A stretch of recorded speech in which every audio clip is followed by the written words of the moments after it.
ओम नमो भगवते वासुदेवाय। आज के ज्येष्ठ मास के 17वें अध्याय में हम सुनते हैं एकादशी व्रत का वर्णन। स्कंद जी कहने लगे कि हे ऋषियों, श्री व्यास जी राजा युधिष्ठिर से कहते हैं कि हे नृप श्रेष्ठ, ज्येष्ठ मास के शुक्ल पक्ष में एकादशी का व्रत होता है।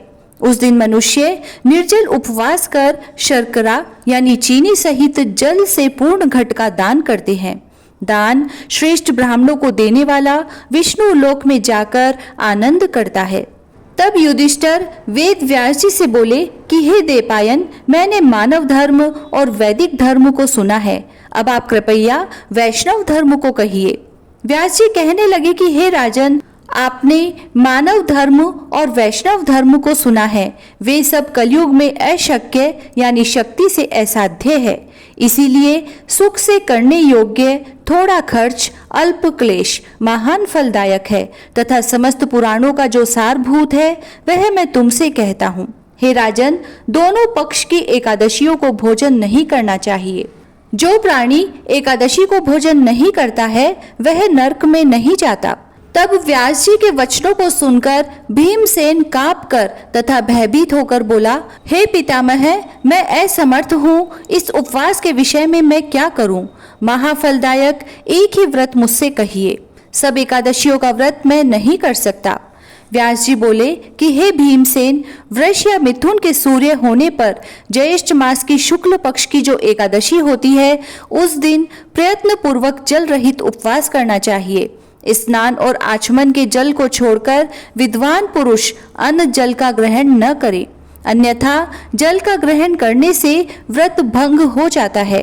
विद्वान सूर्योदय से अगले सूर्योदय तक जल का त्याग करे तो बिना प्रयास के एकादशी के व्रत का श्रेष्ठ फल उसको मिलता है।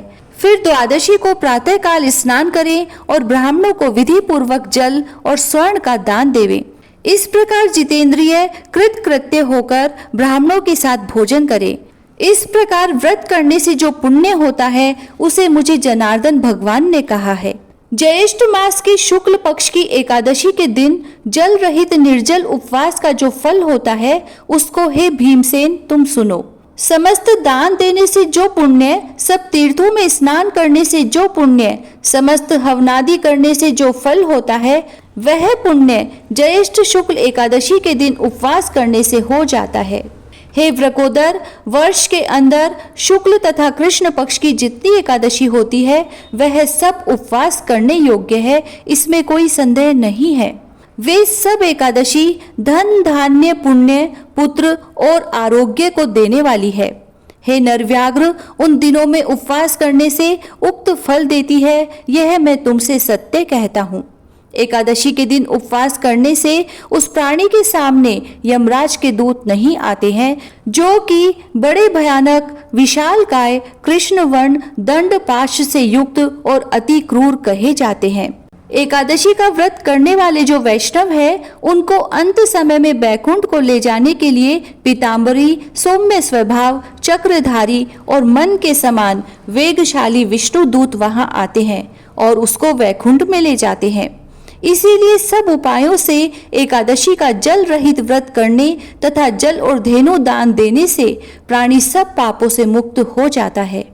हे नृपश्रेष्ठ, ज्येष्ठ मास के शुक्ल पक्ष की एकादशी को निर्जल उपवास कर अन्न और शर्करा सहित जल पूर्ण घट का दान श्रेष्ठ ब्राह्मण को देकर प्राणी तीनों पापों से छूट जाता है और विष्णु लोक में जाकर विष्णु भगवान के समीप रहकर आनंद करता है।